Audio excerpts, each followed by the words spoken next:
Welcome to Saints on Cinema. I am Tim Wild, and with me again is Zach, hiding behind his Miyagi-Do sponsored t-shirt. No. We're going to talk about a lot of Cobra Kai merchandising that goes around in those next two episodes. Did you notice that? Yeah. It's kind I of want that car.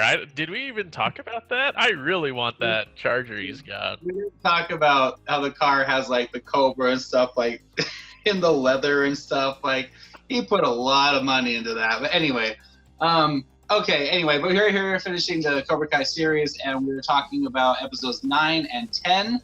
Cobra Kai season 2. Episode 9 is Pulpo. Is that right? Or Pulpo? I didn't understand what that was at all. And No Mercy. Sorry, I'm having a problem looking.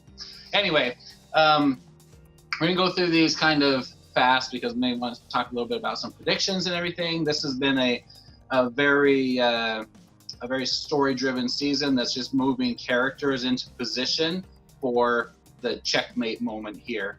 That's a bad analogy.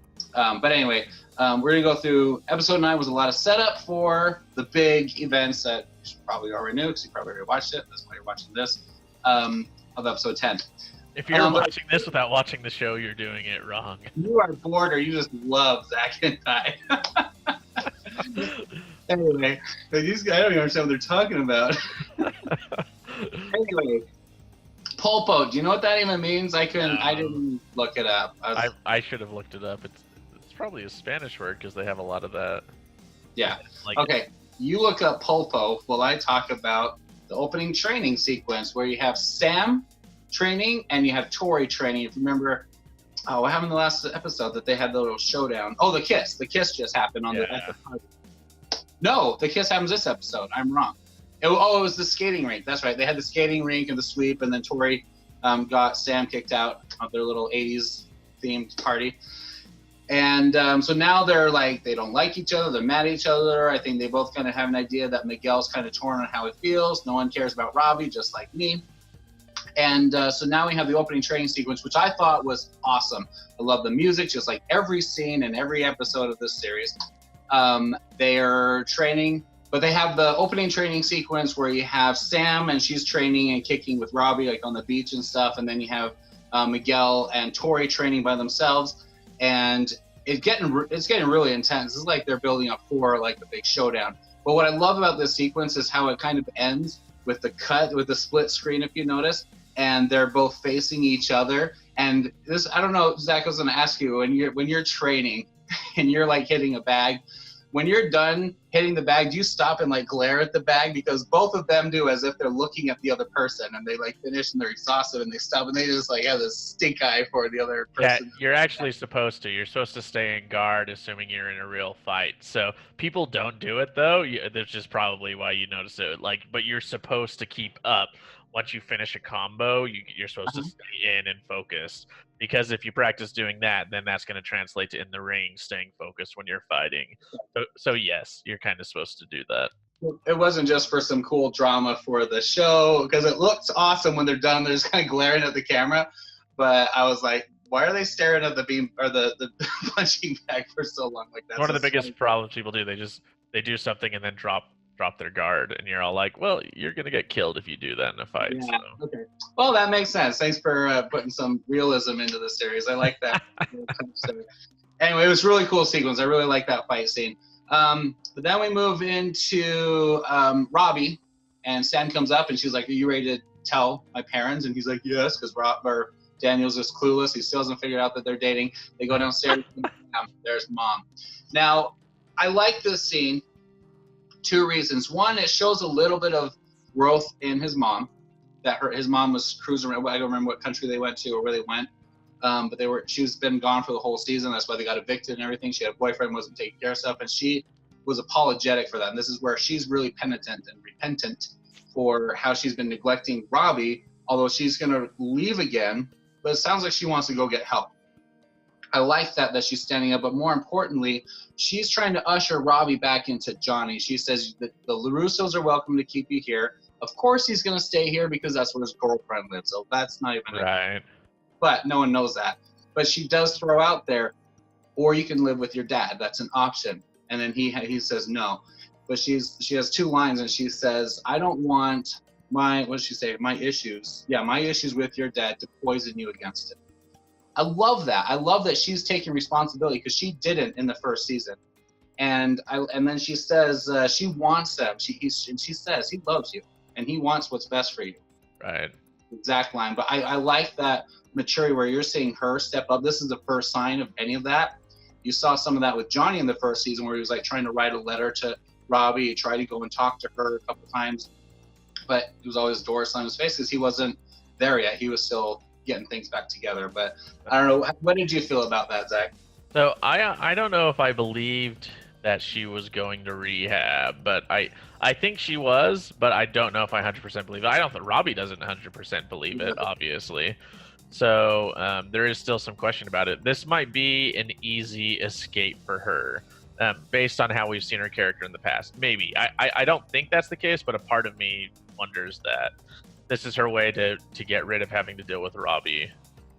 Right. And the only reason I want to give her a little bit of credit, not credit, but just a little bit of trust and faith in this, is just because of those things that she was saying. It seems like she is more humble than she has been the entire show.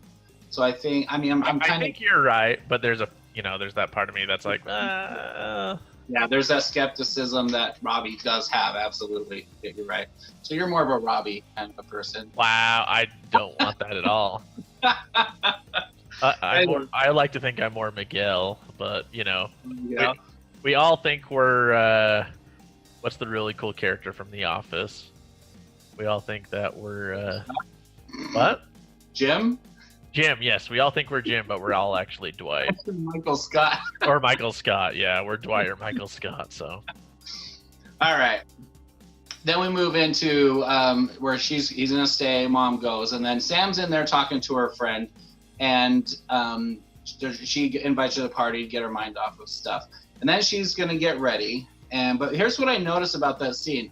You notice that Sam is just sitting there talking to her friend, and she's not talking about, oh, my boyfriend Robbie's so wonderful. They're talking about how she's still upset about Miguel. And her friend has even pointed that out. Like, you just need to get your mind off of Miguel. And she's like, why does he like a guy? Why does he like a girl like Tori? Like, she's obsessed with Miguel and hasn't said a word about Robbie. She's not bragging about her boyfriend or whatever. This is such a shallow relationship, and I can't wait to let it finish. So what is the thing with Robbie then? Is it just that he's hot and she's with him all summer? I mean, there's really no explanation as to that relationship other than they're 2 hot people next to each other.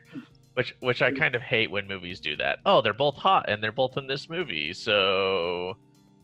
And I think what's her name, Aisha. I think she kind of was alluding to that when she was referring to him as abs at the pool. Right, abs over there. Yeah, I think you're right.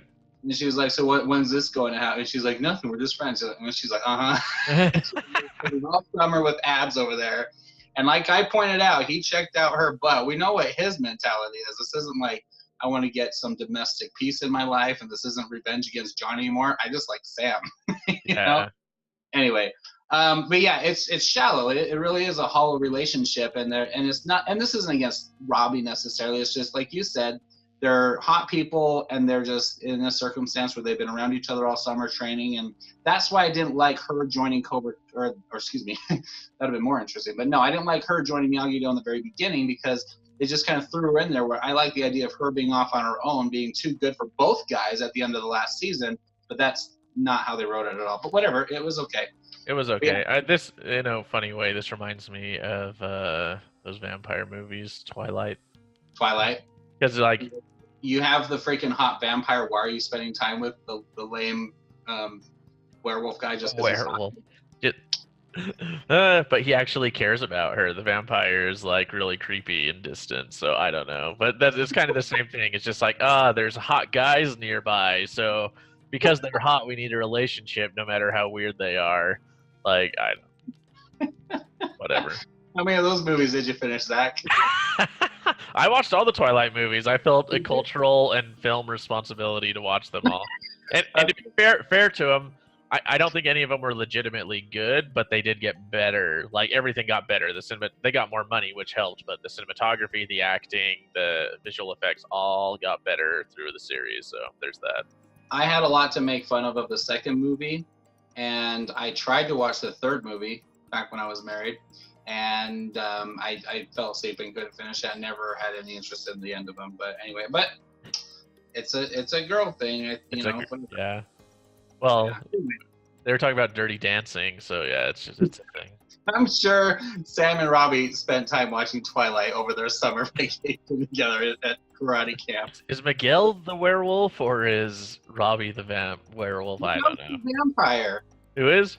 Robbie's the animalistic, can't control himself, beastie guy with a shallow relationship. But I don't know how those movies even ended, so I don't even know. All right. I liked Edward. His name's Edward, right? I liked. You liked Edward?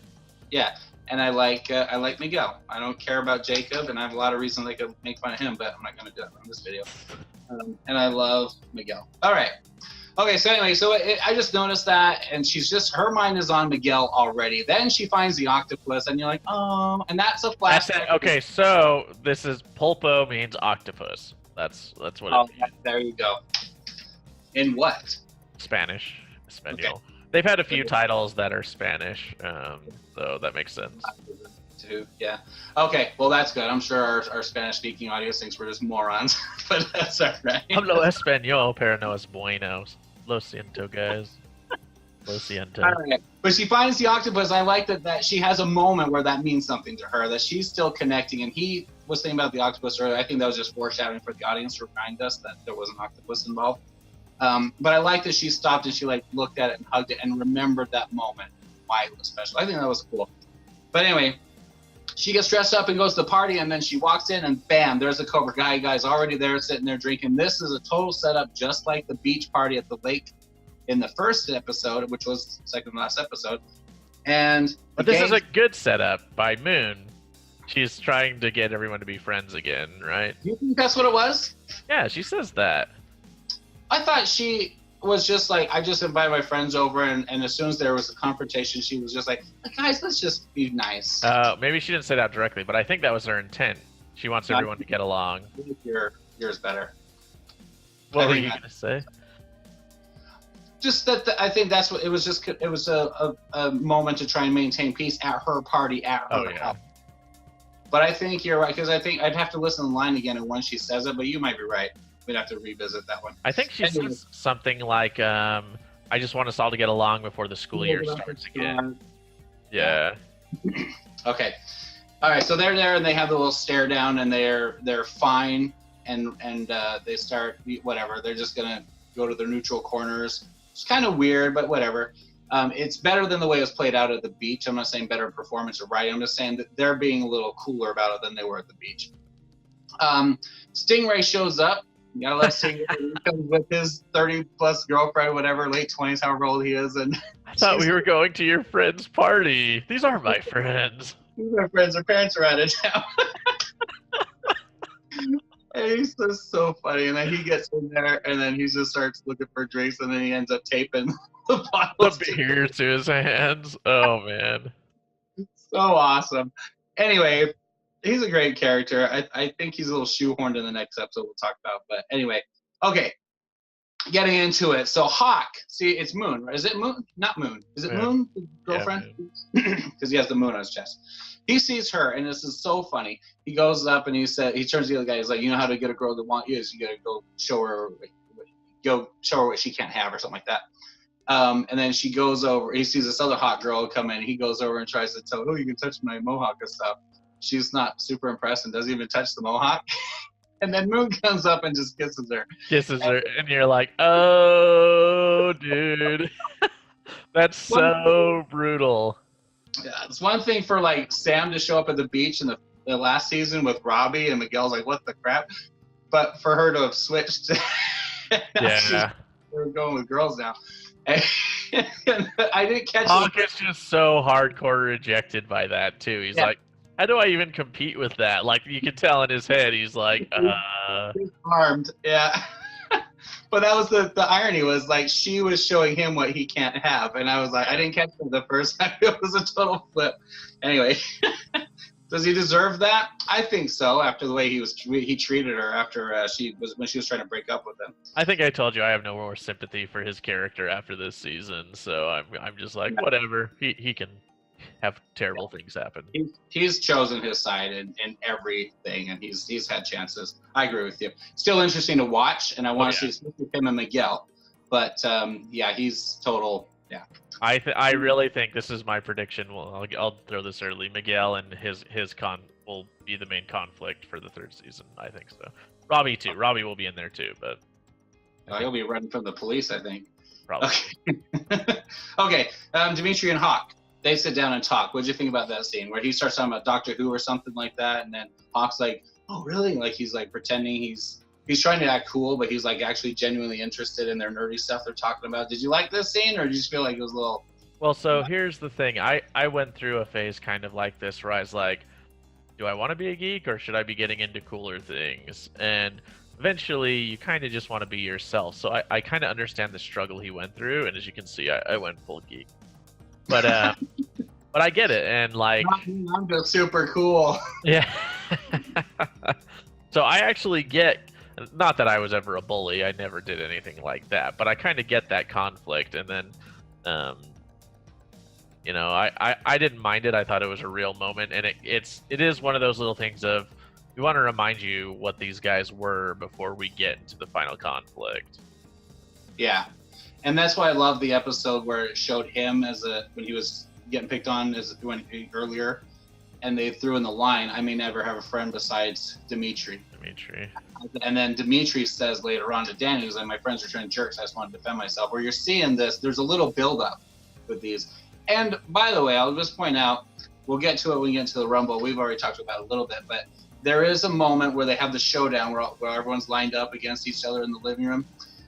That it does show Bebop and Rocksteady glaring at each other. It shows the little Asian kid and the little blonde kid, but the blonde. What's up with the Asian kid and the blonde kid? Like when did they're just like, we're both short, we're enemies.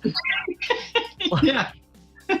That's the thing. Is like that's what one thing we'll talk about is just that matchup. Everyone has to have their little matchup for the end sequence, but they're all there and they took what turn, one glare,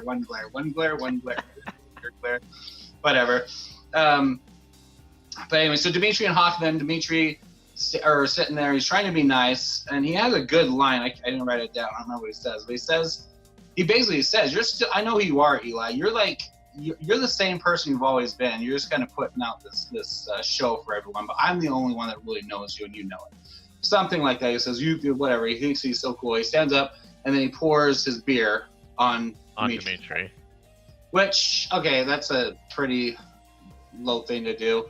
And then that builds up for later when he takes over the MC and Dimitri stands there for what feels like half of the episode talking and exposing all the deep secrets about his bedwetting and how he was a nerd and what his real name is and all that stuff. And Hawk is sitting there with this like, oh, we gotta show mercy stuff going on. Did you buy that, or was that was bad for me? I didn't like it. Yeah. Just that he let it go way too long. Like he would have as soon as he mentioned bedwetting or something like that, he would have been. As soon as he started talking about it, I would have got up and totally interrupted. I would have been like, yeah, I'm not gonna let you finish that sentence. That's something I would not, if I had that problem, I wouldn't want anyone to ever know. And that even for what Hawk has done, that's pretty low blow. Yeah. Well, in fact, has Hawk even really hurt Dimitri at this point? Because he tried to hurt him, but he hasn't really been successful yet. He caused him to run into the glasses stand display at the mall. That's the only. That's about it. Other than taking sprains and stuff in Miyagi-Do because he chased him off into another dojo. Right, but I get it. Dimitri's really hurt. He lost his best friend, so he's hurt. And when you're hurt, I guess in situations like that, people say things that they regret. So I guess it makes sense. I didn't mind the sequence. I saw it felt like he went on a little too long, and Hawk was just sitting there, and everyone else was just laughing. I was like, I'm pretty sure Hawk would have blown his fuse by then. Oh and yeah. gone and addressed it and chased him because he chases him like 5 times this season. So anyway, but then they have their thing, and then he goes up, and that's when the police come. That's at the end of that scene. But meanwhile, outside, Stingray has to. Oh, I can't get out. he can't open the sliding door, which is funny because one, where's his girlfriend? And two, there's kids running out of this house in like every direction and every exit, but he doesn't follow a group. He's just like trying to and three, he's legally allowed to drink alcohol. Like, caught up in the moment. No, didn't he say something like that? Like, oh, I got a warrant or something like that? I don't remember. Oh, maybe. I don't know. Some throwaway line. Anyway, whatever. Stingray is he's just fun. No. Whatever. He's good. Okay.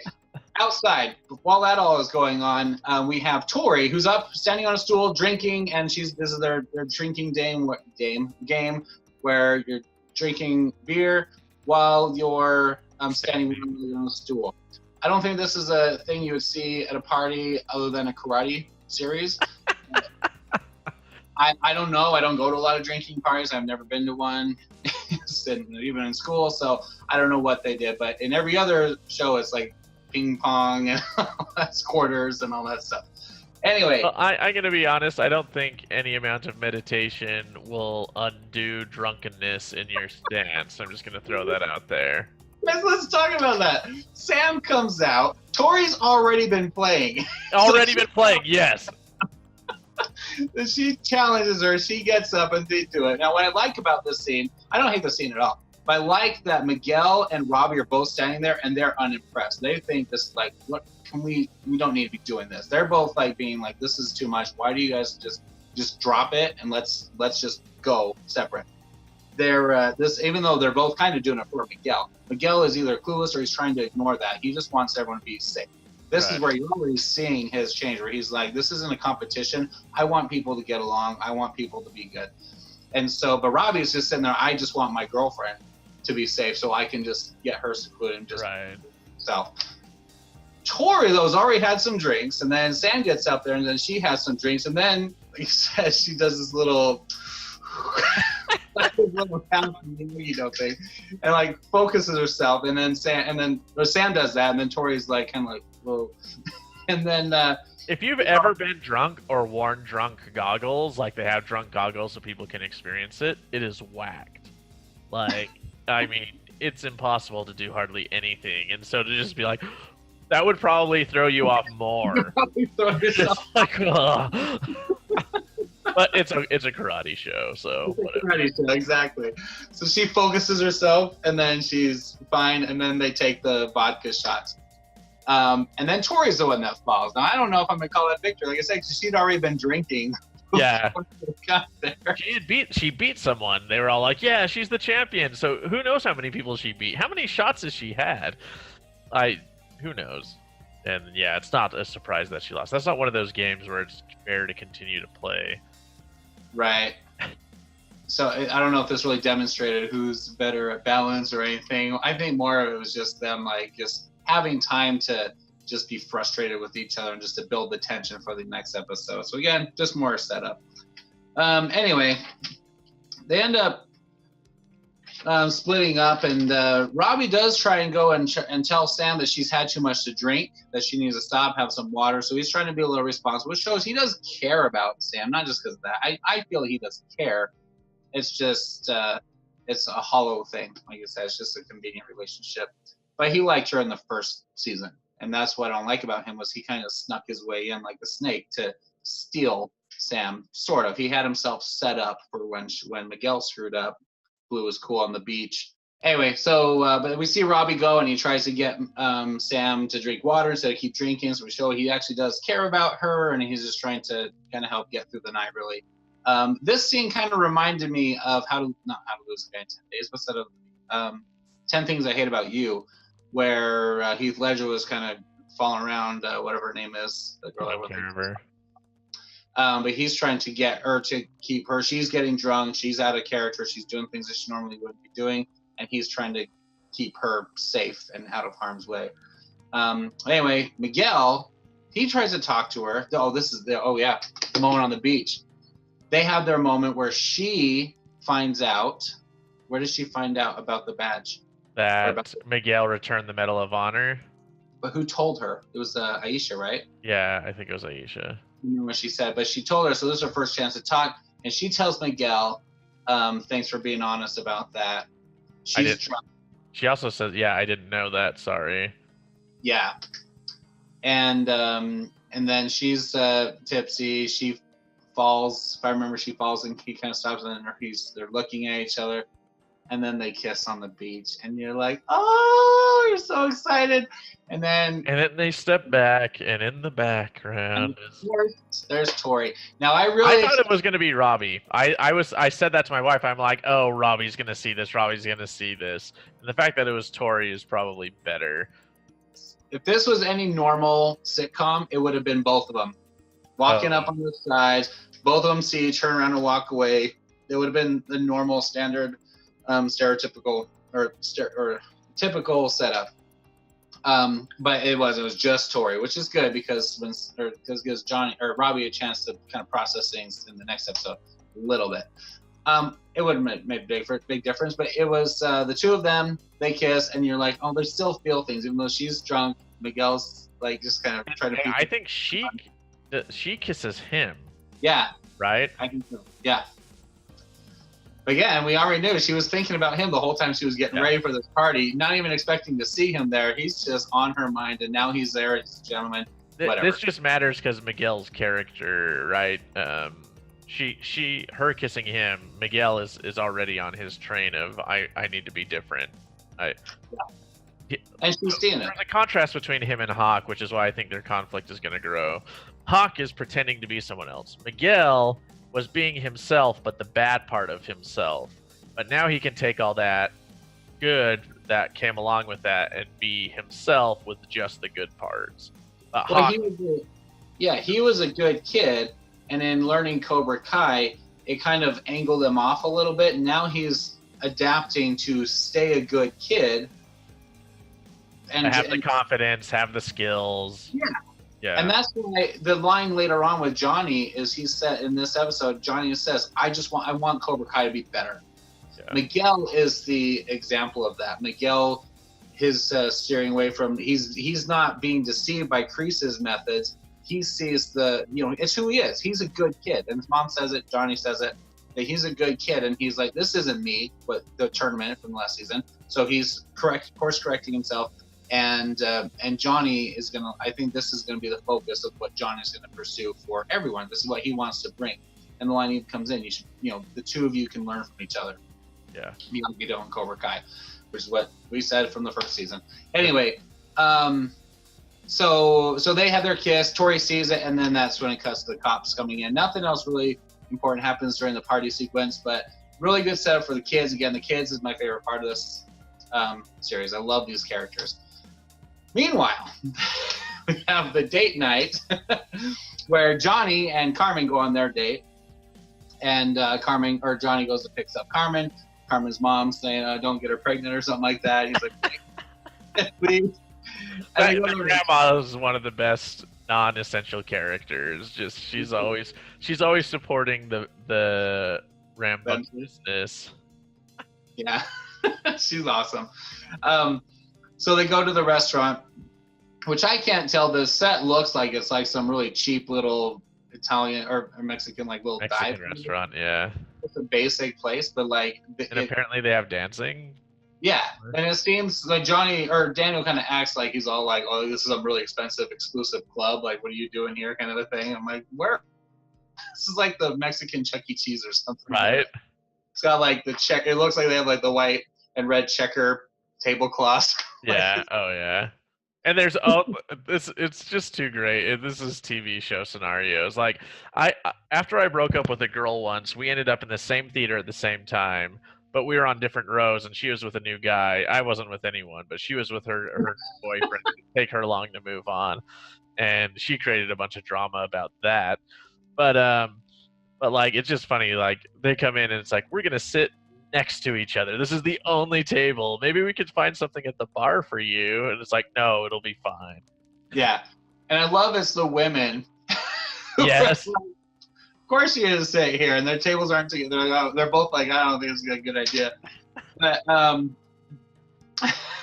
sit down, and before Daniel gets there, Johnny's talking to him, and he's reassuring Carmen, and this is good setup for the next episode.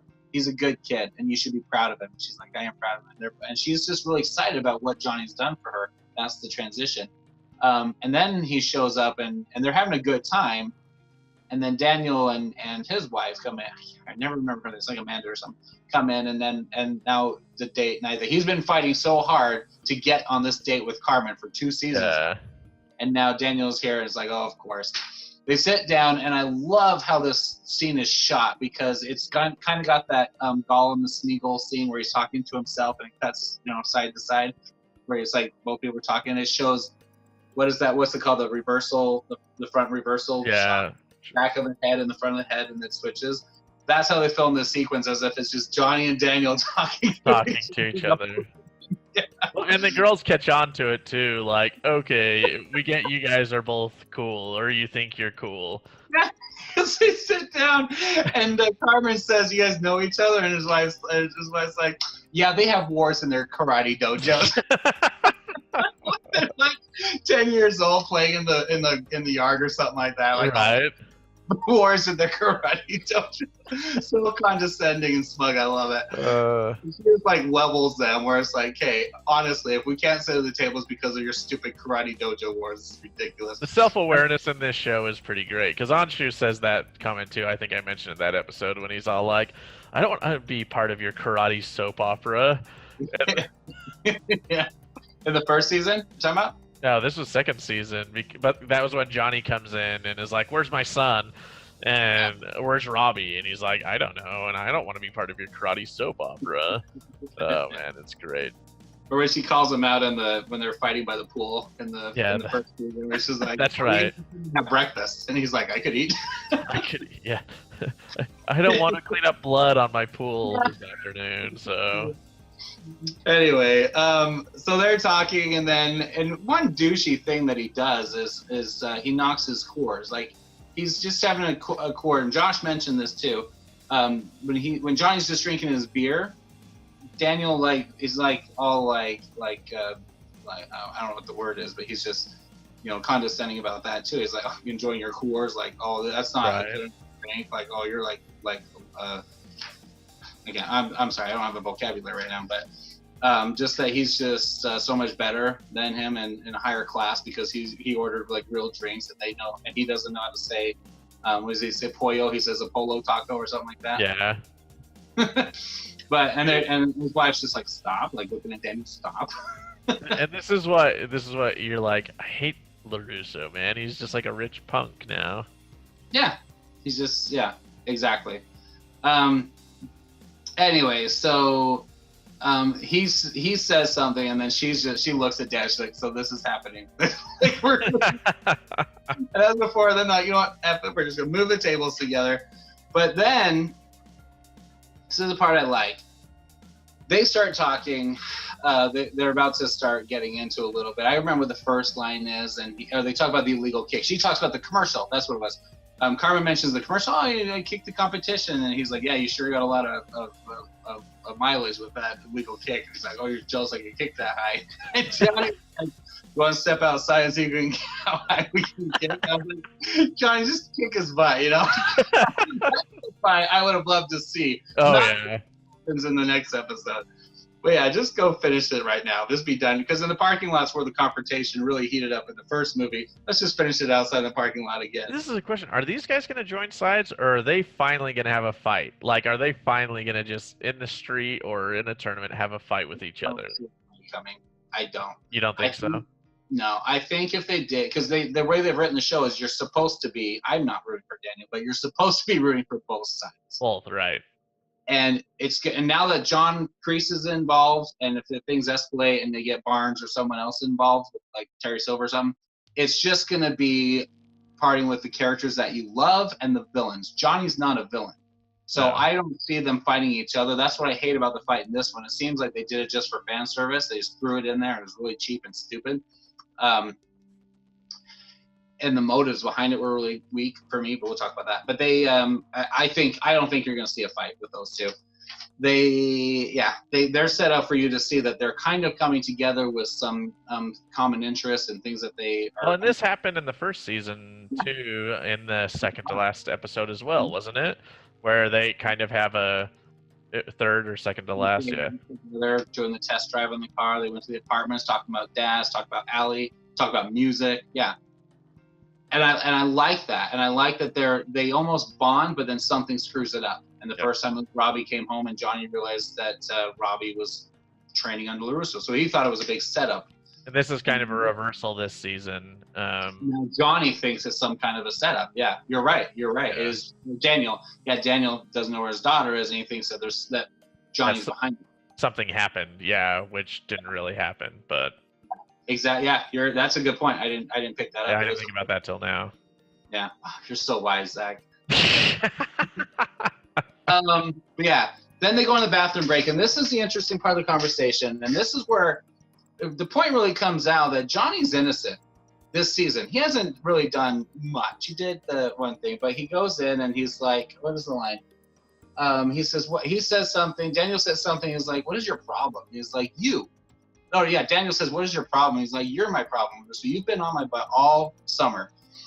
And he's like... It's kind of true. Like, what has Johnny done to them? Now, the kids did go and trash the dojo, but Daniel didn't know that's brought up, though, isn't it? And Johnny says, I had nothing to do with that. Yeah, Johnny's the one that says, what's up? Or no, you, LaRusso. Daniel said, what's up your butt? And Johnny says, you've been on my butt all summer, LaRusso. And then he's like, oh, like you've been an angel. He's like, dude, I'm just trying to run a business. And I love that line when he says that. That's perfect. That's exactly this season. Johnny's like, I'm just trying to run a business, dude. He literally did nothing to them. Like, literally nothing this season. Now, his students did, and that's because of Kreese and his influence and stuff like that. But Johnny, from his perspective, is just done nothing. Yeah, but when Johnny says that, he's absolutely right that he's innocent. Now, yeah, like you said, Kreese is the one that motivated them to be a little dirty and go and do those things. I don't think he specifically told them to trash the dojo, but that was with the mentality of Cobra Kai with Kreese's teachings. Daniel did, and this is all just a big miscommunication. That's what a sitcom is. He's the one that comes back, and he's the one that retaliated. He's the one that stomped into Johnny's dojo in the middle of his class, disrespecting him, took half his students with his shoes on, and that was just retaliation for what was done, even though it said Cobra Kai written on the car. Like, I understand where Daniel's coming from, but again, from Johnny's side, he really is innocent. He says, yeah, but you came to the expo and did that. He's like, no, that wasn't, But, like, again, he didn't do anything to sabotage him. He just put on a better show. You put on a better show. And in competition, are you going to... I mean, you might hold a grudge, but it shouldn't be like, be an adult, right? Do better next time. Yeah, exactly. So, I really liked how this really fleshed out that, you know what, Johnny's just been there trying to deal with his buddy dying and trying to run a business. That's all he's done this whole season, and I love it. And still caring about Miguel. But that scene while the women are in the bathroom was when this all kind of comes out. And I like how it kind of comes back to peace at the door. I think that's all they talk about really right there. He talks about Kreese. That's right. He says, you brought back John Kreese. He says, dude, you don't have to worry about him. I didn't have anything to do with that. And he's not in it. And he says, he's so sincere. I love Zabka's performance in the scene. He's like, I just want Cobra Kai to be better. And Daniel is, I want to know what Daniel's thinking, what his response is. I was like, is this guy really changing? Because it doesn't go anywhere from there. It kind of cuts back. Then they go dancing. After they have their dinner, they go, nothing really, this is kind of similar to the first season when they were kind of doing some things, but, freeze again? Okay. The line he says though, when they're done dancing, and then they go out to the door to get the car, to the valet, he just goes, they kind of stop together at the door and they're like, what does he say? Daniel says, I'll always be Miyagi-Do, you'll always be Cobra Kai, but it doesn't mean we have to be at war. And I like that Daniel's the one that came to this conclusion, because Daniel's the one that's always the hot-headed one. Daniel's the one that's always trying to like get to over Amorous about about this war. He didn't call it a war, but he's the one that's like, I gotta fight Cobra Kai and I gotta defend and get these kids ready for these challenges that are coming. That's always been Daniel. So I like that he's the one that says, but it doesn't mean we have to be at war. And he's the one that was thrown back into how much things have escalated when Kreese used the word war and soldiers. So I really like that, and they ended on a handshake. I think that was a really cool moment. And then Johnny gets in his car, drives away with Carmen, and it leaves Daniel and his wife standing there. And after all the things that they've done, all their back and forth this scene, they kiss each other, and he holds her, and he's just kind of smiling. And I like that because, as much as I don't really care about Daniel, but I like that because this is the first moment I really felt like there was balance for Daniel. Right. He got his wife, he's back in harmony with his marriage. It seems like he has a cool head about the dojos for now. She's dropping the escalation with Cobra Kai and not taking it on Johnny. They got together in the middle. He said, let's not make a habit of it. He was like, this is really, Johnny said, this is kind of fun, but let's not make a habit. I like that. This is a good place to have neutral ground and to have peace. It's going to get disrupted, obviously, but from this point, even until the end of the next episode, they don't do. Never mind. I guess we have the opening the next, which is what I don't like the opening of the next episode. But they have peace, and it was a little different than the way it had peace in the last season with the Alley. But that balance that Daniel found, I like that for his character. It was the first time I really. It took him the whole time. He could have taught Miyagi-Do to people who needed it or wanted it, right? But this whole thing to be like, oh, we shouldn't be at war with them. No, duh. Miyagi was never at war with Cobra Kai. He was never at war with Cobra Kai. Daniel always came to him and was like, dude, let's do the tournament, or blah, blah, blah, blah. And Miyagi's like, I'll teach you, but there's no reason to do the tournament. Yeah. Like, it's for life and death. And it's like, it's better for me not get involved. yeah, right? Yeah, and it was never about that. It was always about story. Even when it was his honor and everything with Sato and everything, UK, in Okinawa, it was still like, I'm not gonna fight. I'm not gonna refuse, like, to an insane extent, until it was like, yeah, I'm basically gonna ruin your entire history and this entire island. And then he's like, okay, fine, if you're gonna pull that crap, then. And he said, I'll fight, but he's like, but the village belongs to the people forever. And he said, regardless, right? He says, whether I win or lose, they get the rights. Yeah. And he said, he told Daniel, no matter what happens in the fight, I already win. I'm like, Miyagi is a freaking genius sage, is the most wise person ever. And he would be just rolling in his grave if he knew the stuff that Daniel had been doing, but now he's got balance. But anyway, that's the end of that episode. I like it. And this is just really good setup for where we're going from now. All right, that brings us to episode 10, No Mercy. And this is where everything hits the fan, a little excessively in some ways, but we'll talk about it. First of all, I just want to mention we didn't mention Sam and Robbie end up going to, I don't know when these episodes turn into a synopsis, but whatever, this will do. They go to Johnny's house or apartment because Robbie needs a place to let her chill, and he doesn't want Mr. LaRusso to flip out. Yeah, Sam is terrified of how her friends are how her parents are gonna react if she's drunk. And so Robbie says, I don't want to go. Being a teenager, you should wake up early and sneak into your home. Yeah. So your parents never know that you're gone. I'm just throwing that out there. They sort of overlooked that. It could have been completely avoided for a lot of ways, and that's one of them. Yeah, you crash and you go back. But they were, they had a romantic evening that we didn't see, which is fine. I'm just saying, like they were drinking and having a good dinner. They went home and then they went to bed. It shows their clothes all over on the floor, trailing up to the bed. They wake up and like, oh, it was a wonderful night and whatever. And then they interact with the boy, the brother, who's hilarious in the first season, but he was at camp, and they were like, oh, and he has to mention, I'm back from camp. I'm like, okay. Literally, the parents forgot about their son too. They're just like, oh, hey, okay. Yeah, you're back. He's kind of a turd anyways, so. Yeah, it was just like, hey, I just had nothing for him to do this season. There was too much going on, and so let's get him out of the show. But he went to camp for all summer, and they set that up in the first episode. But anyway, then this was the part I didn't like. They're trying to find Sam, and they go in, and her laptop is open, hacks the password. Mom knows the password, and Johnny's like, Daniel's like, she's like, oh, we'll talk about that later. I was like, and I didn't catch that. I don't know why Mom knew the password. And then instantly this conversation comes up with 3 bullets of what they need to know. Oh, you got so John. Oh, the cops came. Oh, where are you? I was like, okay. And it just, if it was already a conversation that was already up, that's one thing. But it bing, bing. Right. Bing. I was like, okay, that was a little way too shoehorned in. But whatever. Now they know the details they need. And then and Daniel, they have a GPS on her cell phone. They know right where to go. And he tracks her down. Daniel's in the car, and he pulls up and he sees the Cobra Kai card. So now he knows what it is. Goes up, knocks on the door. Even though I don't know how it knows which apartment it is, because there's still stories, and it said a location. It doesn't say how high the elevation is. Right. Like, whatever. Maybe there's a number on this parking spot or something. Anyway, he goes, knocks on the door. Johnny is like, okay. But notice this. Robbie had called Johnny Dad twice. Once when he first got there, and then right here, he's talking to him. He's looking at the drawings that he drew as a kid. Did he call him Dad in the first season, or did that ever?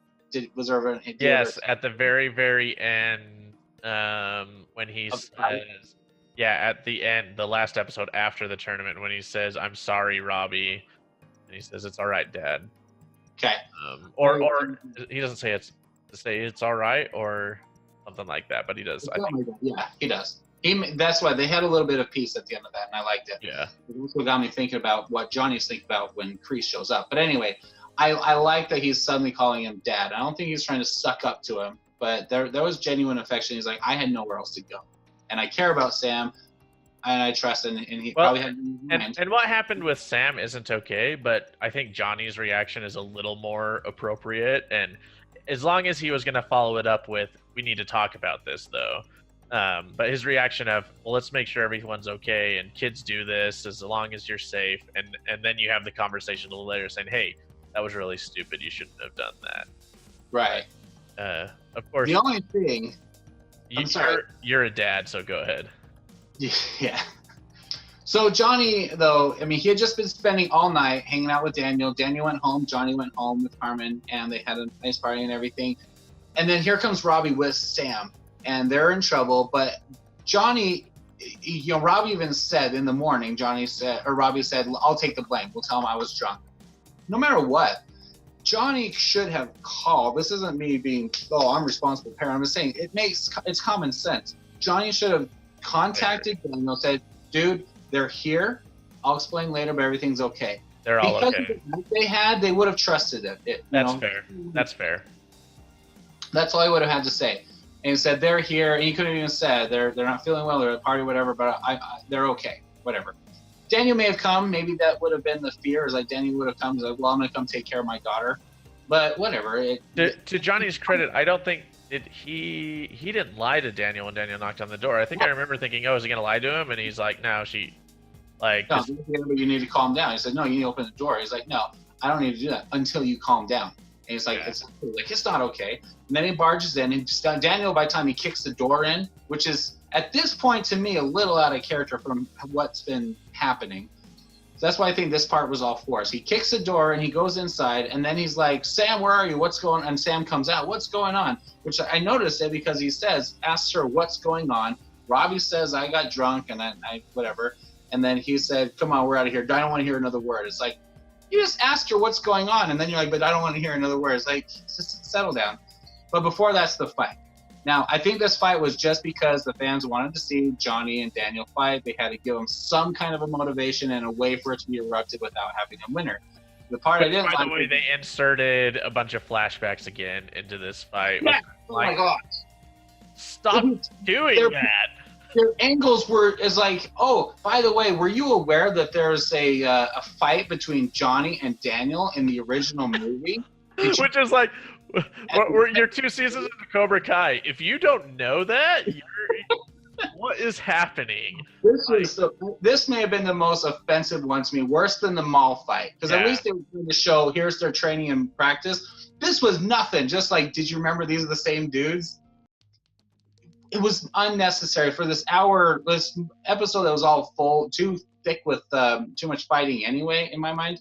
that was just even worse. It's like, hey, just slow it down. And yeah, there's ways to get around that. Maybe the actors can't punch and kick as well, maybe. But that's what I'm wondering, if they're using it in some of the fight scenes to fix some of the choreography that doesn't quite pan out. Like, but it seems like they're doing this pretty consistently through the season, this second season at least. I wonder if it's a style they're going for, but I'm not really digging it. I think they need to drop it.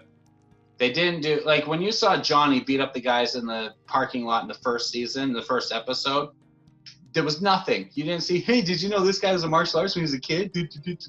They just let you enjoy the show and watch the fight. Miguel's fight, they didn't show a bunch of flashbacks of his training or anything in this. Yeah,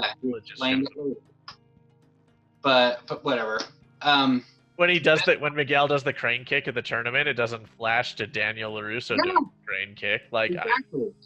Did you know that Daniel did a crane kick in the first movie? They've already shown it 30 times in this series.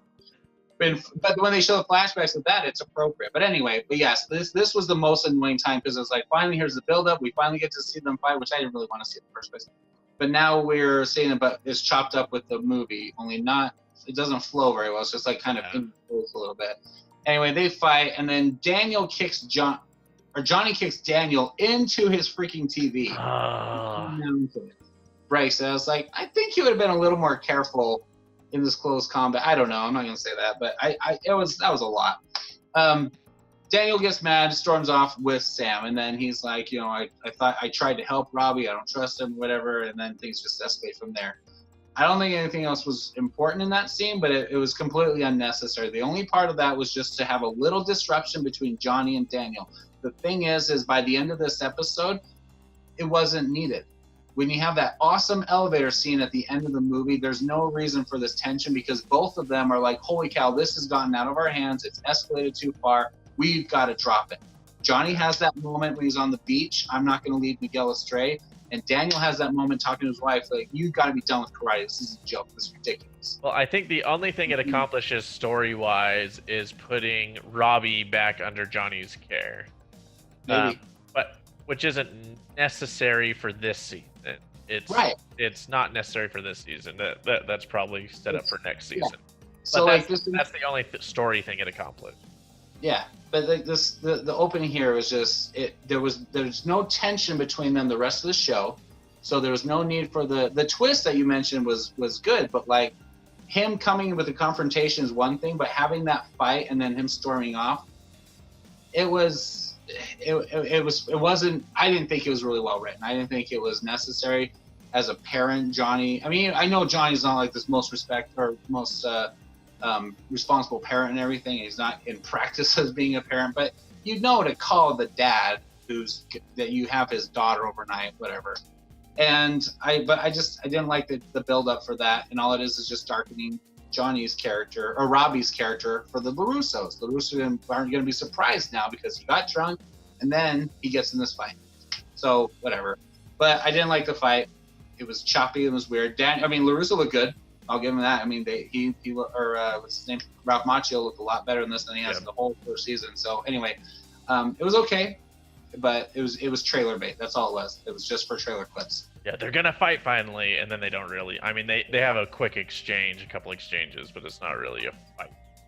I like the Martin Kove and Zabka fight in the first episode of the season better than this one, and that was a good fight with real emotion that was believable. This one, there was no believable emotion, so it was forced. Anyway, okay, they have that moment. They go to school. So now Daniel comes and drops off Sam right at the door. She goes in, and Robbie gets dropped off by Johnny. I think this is interesting. I think I mentioned this in the overall review. They didn't have a big fight the last day of summer. It's the first day of school. Like, they're back in school, and I'm sitting there like, oh, we're starting school on the last episode? Okay, this is interesting. Like, usually it's before they go to school, right? So, it's a good way to bring all the characters together, whether they like each other or not, because they all got to go to school. Yeah. Even though they're way off. But you're going to talk about that. About what? Except for Stingray, he sort of gets shoved in. Yeah. So, yeah. I mean, because in the first movie, their big fight on the beach was before school started the next day. He goes to school with a black eye and sunglasses the first day. And now he's like, oh, these guys are in my class. And, oh, but there's Allie, you know. So, like, things started to click together. It kind of works better as a story. It's fine. It didn't bother me. And, like, you're just saying it wasn't expected. It wasn't expected. My only concern story-wise is, are all of these kids suspended now? And are all these people in jail? And, like, what is happening? The consequences here are a little underplayed here, but is Stingray in jail because he just beat up a bunch of kids because he wasn't officially hired as security. He wasn't hired. I know. He's like, I got this. I'm just an interviewee. There's no paperwork, and even if he was a security guard, you can't just go in and start, sweeping teenagers and punching them in the crotch and stuff like that. And that's exactly what he does. It was really funny, but it was still like, what? Anyway, okay, so let's get to it. Johnny comes up and drops off Robin, and he's like, I got you paper and pencils. I love it. He's like, do they still have Trapper Keepers? He's like, right. What is that? It was awesome. I was like, okay, even in high school, I don't think they had Trapper. But I don't know. They did I've seen them in movies, so I wasn't in high school. Trapper Keepers were cool, but it's funny. It's a good line. But it's like, even just without that, he comes up with papers and pencils, and he's just like he's dropping off his kid in first grade. Anyway, Miguel is sitting there trying to call. We know he tried to call Johnny because we went out later, but he dials Sam. He's sitting there trying to hear back, or Tori. He's worried about Tori, and he's sitting there waiting for a call from Tori. And then here we have another moment with Miguel, up into the last episode, ghosted by the girl. And the first time it was Sam not responding to him, and that's what got him all agitated before the beach. In the second last episode, and now here he is again. This doesn't get him all riled up. I just feel bad for this kid. This kid's kind of. He's just always just on this end. He's always leaning up against a brick wall at school with his phone out. But then he goes in, and now everyone's in class for the first day. Class is like 5 minutes long, and then they run the announcements. Did you have a problem with Tori's? Well, no. Before that, Robbie came up and confessed to Sam. You want to mention that? Yeah, about the Medal of Honor, which I'm glad he did. Well, does he confess it? I thought she brought it up. He did. He brought it. They're talking about honesty. Okay. And Sam withheld that. She was like, I don't want to be honest about the kiss, but you are honest about the medal. Well, and she was about to tell him. She doesn't tell him about the kiss, though. No. She gets interrupted by Tori, or the bell rings. That's in class. That's how Robbie finds out, is from Tori. They're just at the locker, and then she's very vacant at this point. She's like, oh, you just gotta go. And she doesn't receive the kiss when he comes. He's trying to, can you show me who this class is or whatever? She's like, hey, you okay, kind of a thing, but not like, oh, I miss you, are you okay? Yeah. She's distant. She's out of it. She's checked out. And then he says, I just wanted to be honest, and tells him about the medal. And then Sam has this guilty feeling where she's afraid to tell him about the kiss, where he's like, I'm gonna be honest, but she isn't honest. Then they go to class, and then that's when Tori makes the announcements, and now Robbie's like, whoa. And I don't remember them really stopping to capture Robbie's his response to that, his reaction, but that's okay. So this is what's funny about this is, so Tori assaults some student or teacher in order to take over the microphone. Yeah. So she's already expelled and going to jail or something. And then I think I like the announcement because everyone at the school's into karate now because these two groups, and everyone's seeing all their YouTube videos. So when she's all like, we're going to have a fight, and everyone knows about it, it does bring everyone out to witness the fight. So it kind of works from that perspective, but it is kind of like, I just don't know. Like, it's like, are you really going to want to announce to the world that you're having this fight? I think you should probably go beat her up in a locker room. Which goes into, the locker room. But that goes into that there was no faculty on the scene in this fight for a long time. And there's like two teachers that come out. But if someone hijacked the intercom, made a public announcement that, and they listened to her beat up some kid in the booth or whatever, or just hit him or shut him up or whatever.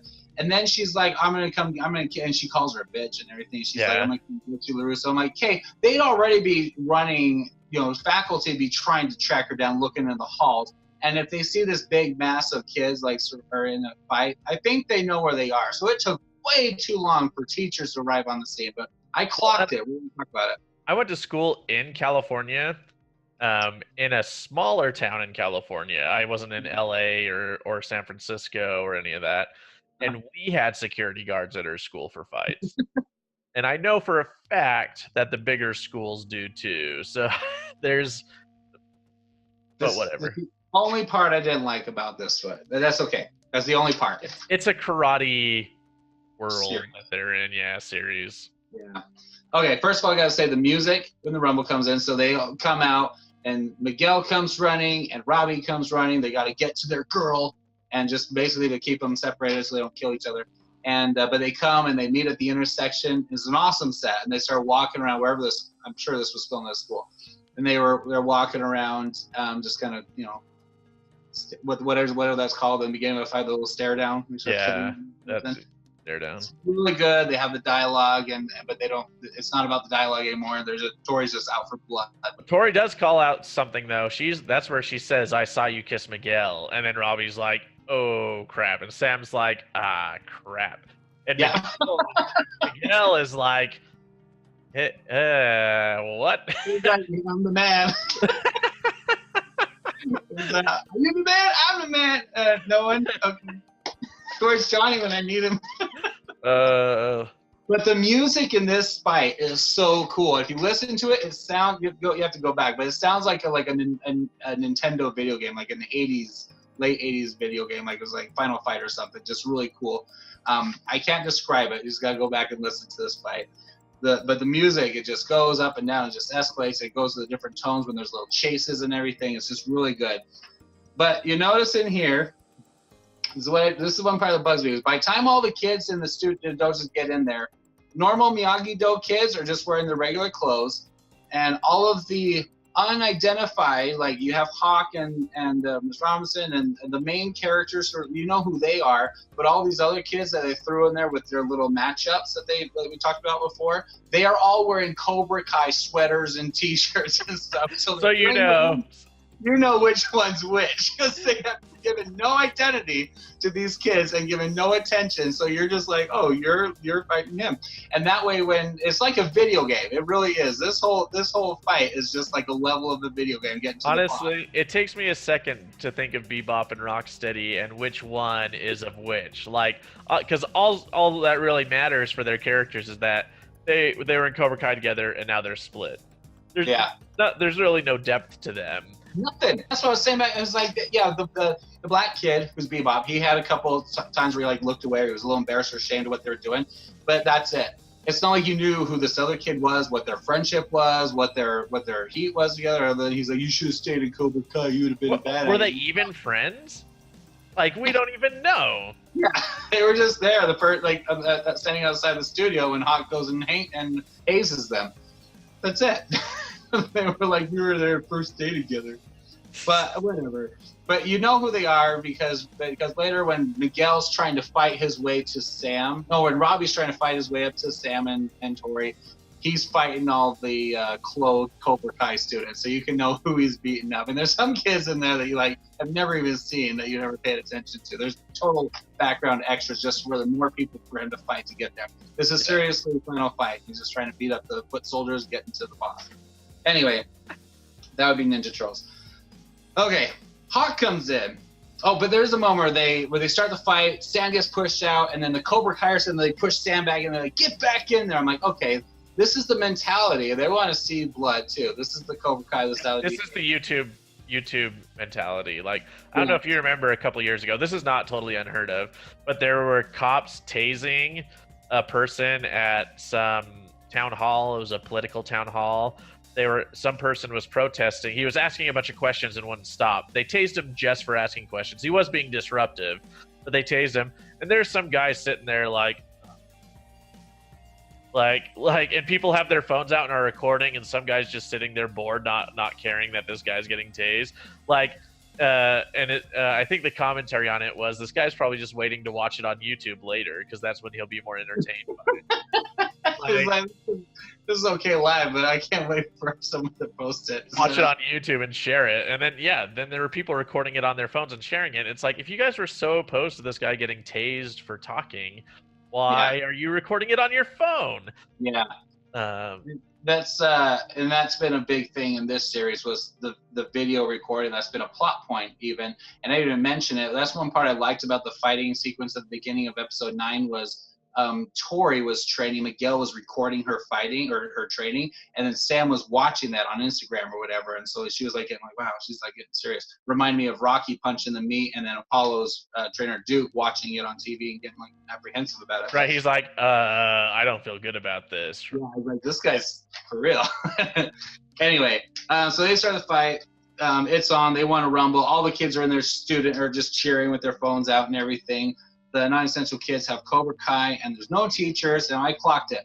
If you're watching the episode at 2:18, that's the first punch. They circle around at 2:18 or 12. Sorry, 12:18. Oh, I was gonna say, dude, there's a lot that happens in that first 2 minutes. Okay. Yeah. 12:18. Yeah, sorry. At 14:40, so 2.5 minutes later, that's when the first, or that's when what's his name says, "I'm gonna go get a teacher." Takes off to go get a teacher. At 15, so 3.5 minutes into it, 15:32, the first teacher shows up. And then promptly bails, right? Yeah.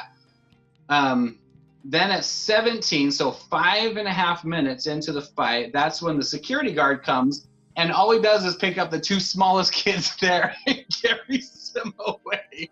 Even though the entire mob had already moved into the big room with the stairs already, they're still in the hallway. So he comes and grabs them, and they're still like, oh, let me fight him. That's the security guard. And because California school security guards are hardcore. They don't mess around. I'm just throwing that out there. But apparently in this show, that's not the case. But that was 5.5 minutes into the fight before a security guard shows up, and then you have another 2 minutes at 20:14 after Miguel's fall. That's when a cop actually shows up wearing a black uniform.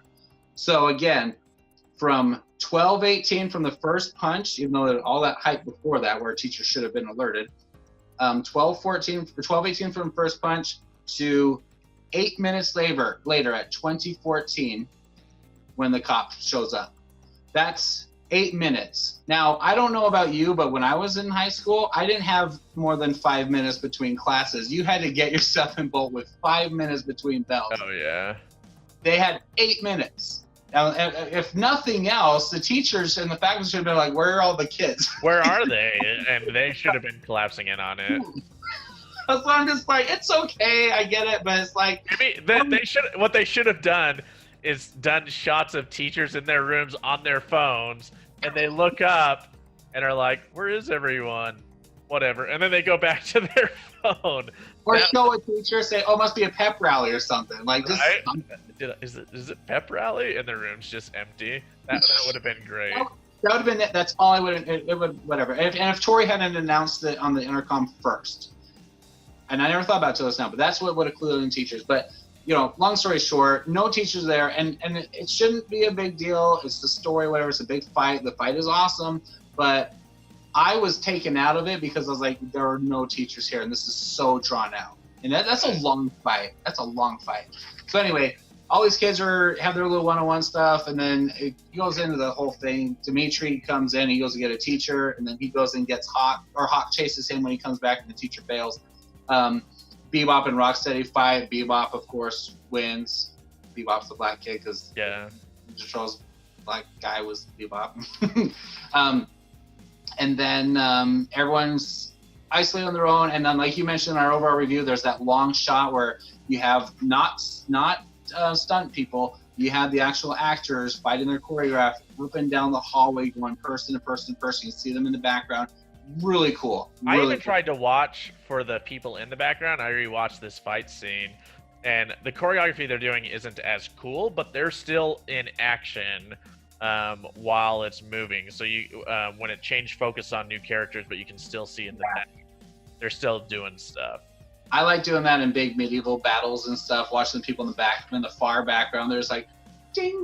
Yeah, in fact, I think I saw one recently for Game of Thrones where some guy was fighting, but they forgot to add in the CG for who he was fighting. So he's just sitting there stabbing his sword at the air and nothing's coming. It was really funny. See, back in the days of Braveheart, that wasn't a thing. You had actors. That's right, actors who are just like Yeah, because you can't. You just have to have movement in the background. You can't have them like doing this awesome choreography because you'd be like, "Hey, check out these guys." Check that out.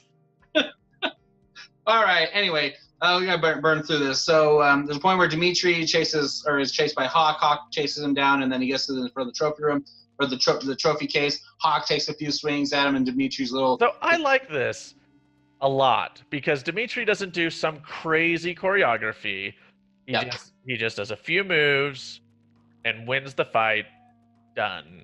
And there's no secret Miyagi move. It's just muscle memory that he said. He said muscle memory should be kicking in, and it finally kicks in. It's a little over the top. He kicks him into the trophy kick. He does do the one kick. The kicks may be a bit much, but it's not like he does this jump on him, do a hurricane runner roll, throw him against the thing. After he's taken so long to learn, he still uses the basic moves, which, by the way, they're basics for a reason. And he beats him just with a few simple moves. And probably a part of that, too, is Hawk wasn't expecting it. Yeah, he wasn't, and he was taken back because he didn't think he was getting anything or he was capable of it. And Hawk, the whole thing was like, oh, it is on. He was excited about this fight. He goes and he pushes the two little kids, even though one's Cobra Kai, out of the way. He just starts getting all into it and just trying to get, and then he gets taken back, and he's just having fun. Yeah. And I kind of like this moment for Hawk because he just likes being so bad. And he loves this attention. He just wants to get all this out and have a real fight.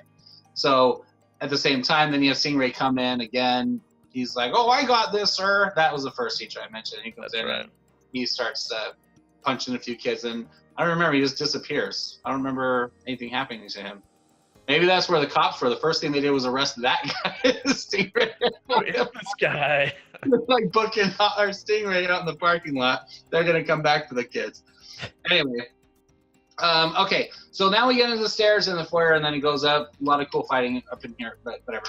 They get in there, and there's a really cool part where Robbie is fighting Miguel, and Robbie yells, he's like mad at him, and he says, you took advantage of Sam, because you gotta realize Robbie hasn't had time to process or try and figure anything out. All he's known is that there's this big fight erupting, his girlfriend's getting attacked by Miguel's girlfriend, and Miguel kissed Sam. There was a kiss, right.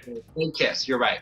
And so in his mind, she loves him and nothing's wrong, and she would have told me. And so all he has in his mind is just this fight. This is vengeance. He lost the battle in the tournament in the first season, so now he's here, and and then he kissed his woman. So he's like, you took advantage, because even if she did kiss him, it had to be manipulation.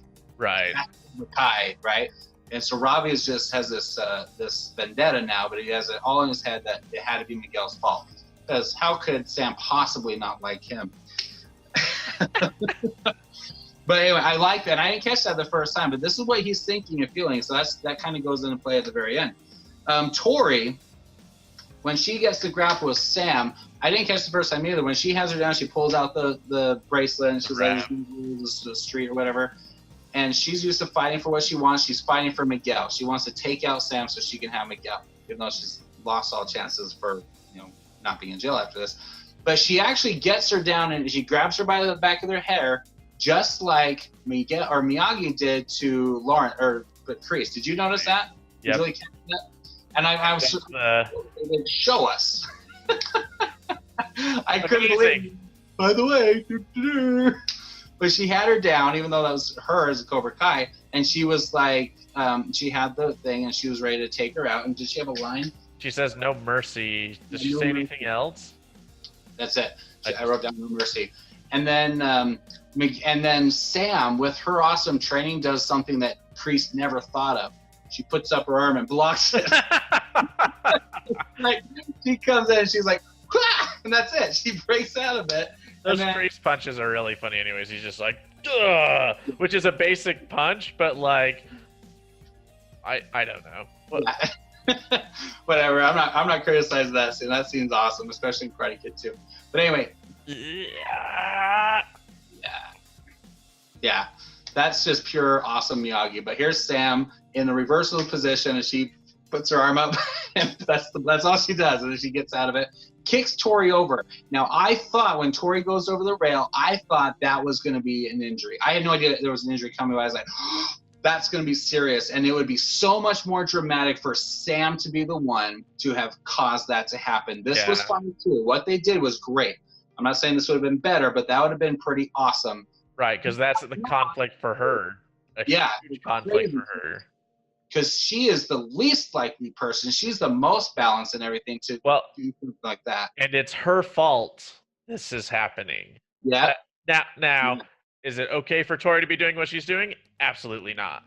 But Sam made the mistake, and she hasn't owned up to it or apologized to anyone for it. And so. And did she have an opportunity? That's debatable. But like again, she's just trying to go to school. You know. Yeah. Whatever. And that's the whole problem with this whole war. These kids should just be trying to go to school and just like going, taking karate, getting healthy, and getting confidence. Not everything that's happened. That's the message, kids. If you're gonna take karate, do a more holistic style. Don't join Cobra Kai or Miyagi-Do. Yeah. I want to ask you, Zach, in your experience in martial arts, you've been in different cities and you've done it in other places. Do you think this whole war is too fanciful? Is it just crazy that this is even going on? Oh yeah. So rivalries, like, is this a little much, or you think there is actually where the kids have different dojos and they actually bring it to school maybe? So some MMA schools have a little bit of rivalry depending on who's running their school, but not in a outside of school of tournament sense. It's more inside the tournaments. Other martial arts schools, not MMA schools, are pretty friendly with each other now because attendance is so low in general. They all just sort of promote each other and are positive with each other. And some of them even cross-train with each other. Like, it's like, oh, let's have a special Taekwondo day. And then the Taekwondo school goes and visits a Kung Fu school. Like, let's do stuff. So they're actually a lot more friendly nowadays in general, except for the MMAs, which is the top-level competition. Like, and that makes a certain amount of sense, but their competition is in the ring. I've never seen schools fight each other outside of. And if it was something like this big, obviously you'd have heard about that on the news. But right. I just mean, like, is it really like this serious dojo loyalty, or is it just regular school vendettas? I know there's two that have kind of a school, and I don't know if I should comment on this because there's a whole bunch of legal stuff involved. Not that I'm directly involved, but maybe not mention the names. Yeah, maybe I shouldn't mention names. But anyways, there was a huge lawsuit a few years ago, and there was a huge karate school that was really popular. There was kind of a fracture inside, and then one school sued the other, and now they separate, but there's a lot of tension between the two schools, a lot of negative feeling. It makes a fun story, especially where karate is, like you said, it's like failing out. You don't even see like karate movies and martial art movies, like stuff like this, like tournament movies or things like sidekicks and stuff. This was a big 80s thing, a little bit of 90s with some late Van Damme movies, but like just this genre is like just a martial arts genre. It's in America, at least, it's just not as well, and things are different nowadays than they were even, I don't know, 20, 30 years ago. Like, you could still get into a fight 20, 30 years ago and not go to jail, depending on the severity of the fight. Yeah. Nowadays, that's probably not going to happen unless you both just walk away from it. But if the cops get called, like, someone's going to jail, someone's getting charged with assault, like, they're on top of it pretty quick. Yeah, that's a good point. But not in this school. All right, so let's cut to Miguel. Miguel's fighting Robbie. Sam's now had her hit. Tori's down injured. And now Miguel and Robbie are having their final moments up there. Miguel finally gets Robbie down into the grip, and he could finish him off right there. And then he has his little montage in his head with the mercy versus honor conversation he had with Johnny. And Johnny had said that I want to teach you to do. He said, I never learned the difference between honor and mercy, and I want you to learn better because I paid the price for it. Whatever the line is. But this is where Miguel has that moment, just like he had in the tournament. He had the same moment he had in the tournament where he could have made a decision on how to take the cheap shot and not win. But he decided to go with honor because he wanted to be the better person. And he said, didn't he say, I'm sorry? I think he says, I'm sorry, and stands up. And that's when... So this is really messed up of Robbie, too. Like, if it were me, I'd be all like, what just happened? Why did I why did this person release? But I understand he's frustrated in the moment. But I think for me, I'd be all like, whoa, what's going on? Yeah. Which just shows that Robbie keeps it cool, keeps his head level, but like all that heat and fire is still in him. That he's still. That's what I said. I didn't believe him from the beginning, but I'm not saying he's a bad person and he's not going to arc back. I'm just saying that that's all still inside there, and that could have come out at any time with Sam, and he could have blown his cool with her at any time in their dating or whatever, became jealous, just like Miguel did on the beach in the first season. We're like, oh, look, Robbie was able to maintain his coolness while Miguel blew his top. Obviously, Robbie could have done the exact same thing. So it's not like So Sam didn't see this moment, because wasn't she down the stairs? Yeah, she didn't see this. Yeah. The kick seemed to have kind of just happened, because as Miguel gets kicked over, Robbie gets bent, turns around, flips, takes a few cheap shots, and I'm thinking, like you were saying, I think at this point Miguel's guard's kind of down, because he's trying to back off now. So Robbie gets up, does a few kicks, and then he goes over the edge. And the second that happened, my heart stopped. I was like so invested in what was happening. I was like, oh my. Oh, seriously, I was like, no, not Miguel.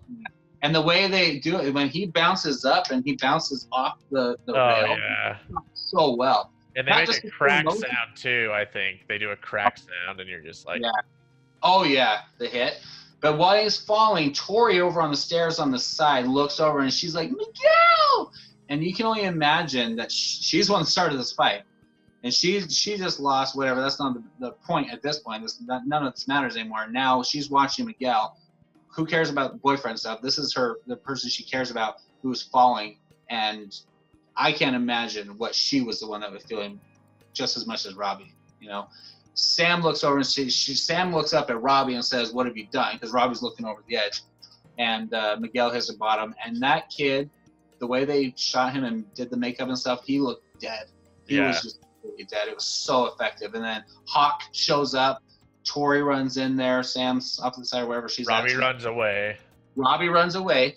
And then the cop comes in and pulls him away. And then he starts checking pulses and stuff. And I'm just like, oh, I can't imagine. If he died right there, I'd have a really hard time going into season 3. Oh, yeah. So as a connection to the movies, so Karate Kid 1 was the tournament, Karate Kid 2 was a street fight, and Karate Kid 3 was back to the tournament. I wonder if they'll do that with the seasons, because they followed that so far. I wonder if the third season. And what I would like to see... Well, is there anything else you want to go into before predictions? Well, yeah, let's just talk about what happens at the hospital, and then we'll get to predictions. So, leading into that, well, Daniel's at the house. He picks up the Okinawa book, pointless Easter egg. Why would Robbie have found that or cared? Because he's in Robbie's bedroom, and he's like, oh, by the way, I'm surprised they didn't cut to show the book from Karate Kid 2. Because they had to cut to make everything obvious. But he sees that, they get the phone call, and she's like, it was a school, there's been an accident, whatever. He's like, what happened? He gets to the hospital. And there you have Miguel, unconscious. Now, the doctor is there. One of the doctors says, now, you've seen this a lot, or many times, you know the next 24 hours are very critical. That line gives me a little optimism that when she says, you've seen this a lot, like this is some kind of a specialist, and that they're not like freaked out, even though whoever is there, I think it's I can't remember who's in the room, says he's gonna be okay. Maybe it was Johnny, and she's like, and she just looks, and she has this like, we don't know. Well, and she does tell Johnny, get out of my life, never talk to him again. Yeah. So then they go in the hall, and he's just, I'm so sorry, and then she's like, I don't want to hear it, and he was a good boy, but until he met you. And then I don't want you in her life. She says something else. She says he was a sweet boy and he avoided fights. That's why this is interesting.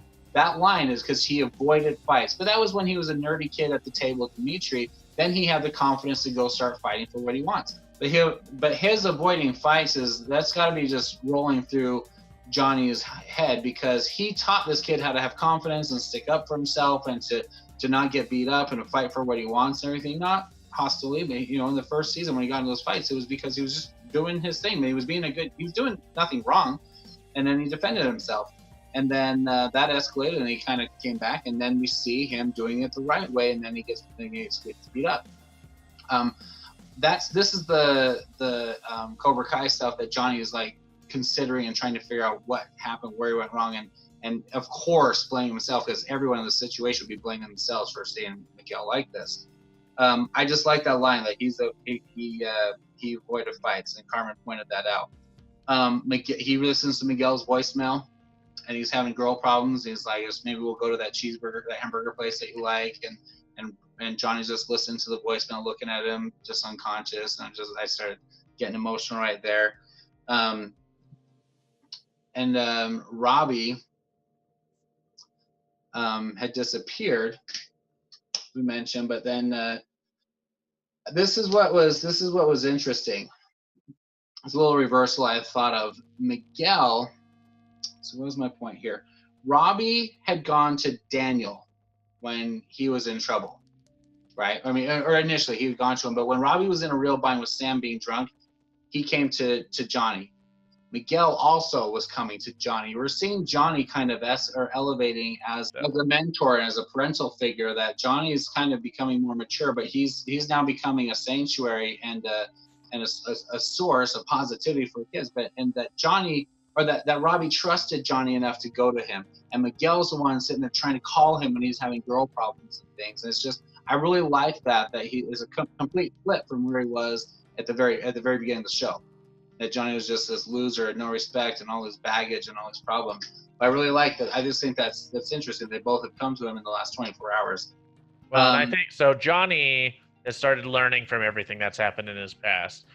Daniel LaRusso was learning from his past, and then apparently for a long period of time things were super easy, so he's just sort of not cared or forgotten about all of that.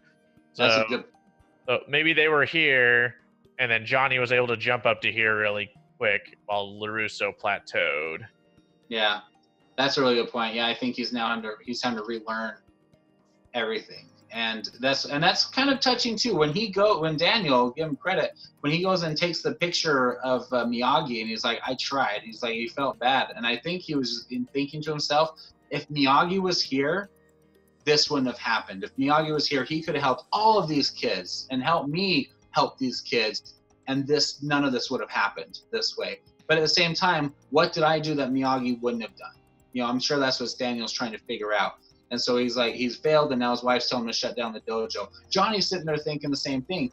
If I had fixed these Cobra Kai problems earlier and done things the right way, this wouldn't have happened. So both of them are sitting like, where I screwed up, things went too far, but this could have been fixed. This could have been avoided, and still given good principles and teachings in the spirit of karate for these kids without it blowing up like this. So well, I think Johnny should be super mad at Daniel LaRusso. I mean, he should be. I think this is much more Daniel's fault, because sure, Cobra Kai were kind of bullies and they may have picked little fights, but to escalate the schools to all-out war was more on Daniel than anyone. He was the one escalating it throughout the season. He was the one who caused a lot of the problems. Johnny was just moving forward and trying to make his kids better. If Daniel had not caused all these problems, I don't think any of this would have happened. I think it was kind of a perfect storm situation, because I don't think Tori would have responded like this without Kreese. I don't think Tori would have responded like this if it wasn't for the love triangle. That part of that was, Daniel had nothing to do with that part. He didn't even know about it because he's still clueless. That's true. Johnny doing some of this setup with the miscommunication before that happened, maybe that was some tension. But at what point did Johnny go after their school on a personal level? Did Johnny? Yeah, in season 2, when did Johnny ever go after Miyagi-Do on a personal level? He never did. That's what I mean. Oh, just at the expo. That's the only time he was like, well, I got to fight that. And he only did that because... I don't even know if that's personal, though. That's just him being a businessman, right? You're right. But Daniel LaRusso got very personal with it, and he was training these kids to beat Cobra Kai because he hates Cobra Kai and wanted Cobra Kai to be removed. After the first season, because he was like, we're going to fight back. Yeah. I agree with that. I think Daniel is the reason that this happened. Now, I think he's not just the main blame. I think Kreese has some blame. There's some teachings that Johnny did have, which he was trying to correct. But maybe not fast enough, or yeah, he was kind of muscled out of it or distracted with Tommy dying, right? Or when all this was happening, and again, this is the Palpatine situation. This is where Kreese was sitting there, further poisoning their minds, fueling their hatred, while he was just standing on the outside of the war the whole time. That's what Palpatine did. Johnny was trying to de-escalate multiple times. He didn't fight Daniel when Daniel stepped into the dojo and disrespected his dojo. He didn't. What was the other one we just talked about in last episode? There's something.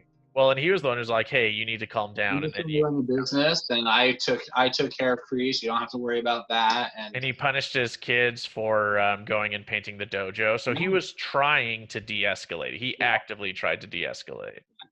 I think we can all agree that Johnny's just awesome. I'm just saying. Yeah, I agree. I mean, he's not perfect, but I think, he started some of the mentality that escalated, and it didn't take much for Kreese to continue it to the next level. It's true. But Kreese wasn't even there when Hawk and Miguel escalated to the next level in the first season.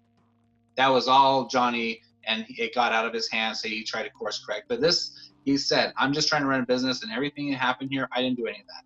This is all, he was so innocent this time. I think you're right. His motivation, Daniel's motivation, did cause a lot of escalation for the heat between the kids and the emotions and everything. And he was teaching them this defense, and the war, it brought the war to them. And Kreese kind of, spit across the line a little bit when he said, thanks for taking the weak ones and the soldiers in this war happening. But it was all inspired and continued by Kreese, but I think it was just a combination of miscommunications and I think that's right. Emotions. Well, this is what this show does so well. It's never like black and white, right? There is definitely levels and gray areas, and it's so complicated. I mean, the big one we talked about in the overall review is Miguel shows honor and then gets kicked off a ledge and breaks his back or whatever happened to him. Yeah. So we talk about that. So Daniel or Johnny gets drunk, and he's been and every time something bad happens, he goes back to beer. And I think then they always show that kids don't drink and drive. Johnny always seems to be drinking and driving. Never did that. He goes back to the dojo, which is open always. But he goes in there. He hears this training in the back, and again, it seems like this is later that night. He goes in the back and he sees Kreese, and he's like, "What's going on here?" He's like, "I'm just teaching my class." The kids turn around and don't respect Johnny, and they turn and say, and this is really powerful that the kids are the ones that say this, "It's your fault." I just said that Johnny was innocent this whole time, but he says it's your fault that Miguel is in the hospital. If he hadn't shown mercy, this wouldn't have happened to him. In their mind, which has been well told and well established, that you understand how they got to this conclusion, if they listened to Kreese, this wouldn't have happened. That they would have been won and victorious. They had, beat him, and Miguel won the fight, and it would have been over. They conquered.